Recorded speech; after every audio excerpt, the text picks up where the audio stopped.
Hi darlings, welcome to my channel. ఇప్పుడే సందీప్ కిషన్ గారి 'మజాకా' film అయితే చూసేసా అనమాట. మరి చూసాక ఎలా అనిపించింది? నచ్చిందా? నచ్చలేదా? అని తెలుసుకుందాం. ఓకేనా? సందీప్ కిషన్ గారికి హిట్ మూవా కాదా కూడా తెలుసుకుందాం. దానికంటే ముందు ప్లీజ్ సబ్స్క్రైబ్ అయితే చేసుకోండి. ఓకేనా? Let's start the video. Plot విషయానికి వస్తే స్పాయిలర్ కాకుండా సింపుల్‌గా అయితే చెప్పేస్తా. 'రావు రమేష్' గారును, సందీప్ కిషన్ గారు ఒక అమ్మాయిని లవ్ చేస్తారు. అంటే ఒక్క అమ్మాయిని కాదు, వేరే వేరే అమ్మాయిని లవ్ చేస్తారు. లవ్ చేసిన తర్వాత వీళ్ళిద్దరు లవ్ సెట్ అయిందా లేదా? తర్వాత ఏం జరిగిందనేసి మూవీ ఒక ప్లాట్ అన్నమాట.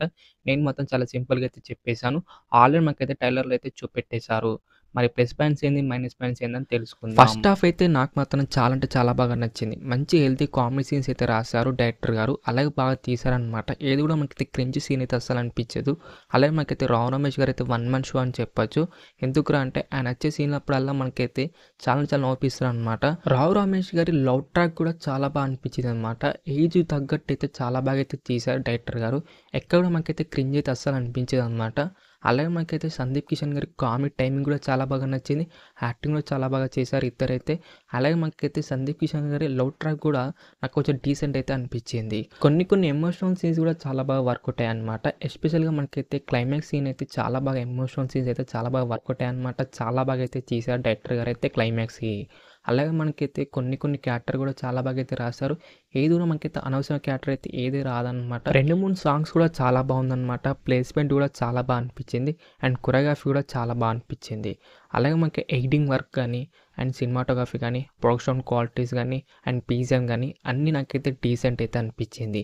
ఇవే నాకైతే ప్లస్ పాయింట్స్ అయితే అనిపించాయి అనమాట. ఇప్పుడు మనకైతే మైనస్ పాయింట్ గురించి మాట్లాడుకుందాం. మనకు మూవీలో అంతా ఎక్కువ ప్రాబ్లం వచ్చింది అంటే సెకండ్ హాఫ్ ఫస్ట్ హాఫ్ అంతా మంచిగా క్యాటరింగ్ చేసుకుంటేనే మంచి ఎంటర్టైన్మెంట్గా తీసుకెళ్తూనే మంచిగా మనకైతే కామెడీ టైమింగ్ కూడా అలాగే మనకు మంచి ఇంటర్వల్ బ్లాక్ కూడా పెట్టేసి మంచిగా అయితే తీసుకెళ్తాడు ఫస్ట్ హాఫ్ అంతా.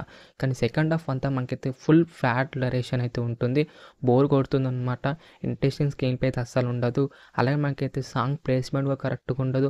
కామెడీ సీన్స్ వచ్చినా కూడా అంత వర్కౌట్ అయితే కాదు. చాలా ప్రెడిక్టబుల్గా అయితే వెళ్తుంది అనమాట సెకండ్ హాఫ్ అంతా. లాజిక్ లేని సీన్స్ అయితే సెకండ్ హాఫ్లో అయితే చాలా అంటే చాలా ఉంటాయి. అది చెప్పలేము ఇక, లాజిక్స్ ఉండవు అనమాట సెకండ్ హాఫ్లో అయితే. కొన్ని కొన్ని చోట్ల అయితే ఆర్టిఫిషియల్ సీన్స్ అయితే నాకైతే అనిపించాయి అనమాట. క్లైమాక్స్ కాకుండా సెకండ్ హాఫ్లో మాత్రమే కొన్ని కొన్ని చోట్ల అయితే అనిపించింది. ఇవే నాకైతే మైనస్ పాయింట్స్ అయితే అనిపించాయి అనమాట. యాక్టింగ్ విషయానికి వస్తే అందరూ చాలా బాగా అయితే చేశారు. ఎస్పెషల్గా మనకైతే రావు రమేష్ గారు అయితే వన్ మ్యాన్ షో అని చెప్పుకోవచ్చు. ఇక ఓవరాల్గా ఎలా ఉంది రబ్బాయి చూడొచ్చా లేదా అంటే, మీకు లాజిక్ సీన్స్ ఏం వద్దు, నాకు ఫుల్ ఎంటర్టైన్మెంట్ కావాలంటే మూవీకి అయితే వెళ్ళండి. ఓవరాల్గా నాకైతే ఓకే డీసెంట్ అయితే అనిపించింది అంతే. ఇది నా రివ్యూ అనమాట. ఒకవేళ రివ్యూ నచ్చితే మటుకు లైక్ చేయండి, షేర్ చేయండి అండ్ సబ్స్క్రైబ్ మాత్రం కంపల్సరీ చేయండి లింక్స్. అండ్ మళ్ళీ వీడియోలో కలుసుకుందాం. By by darlings.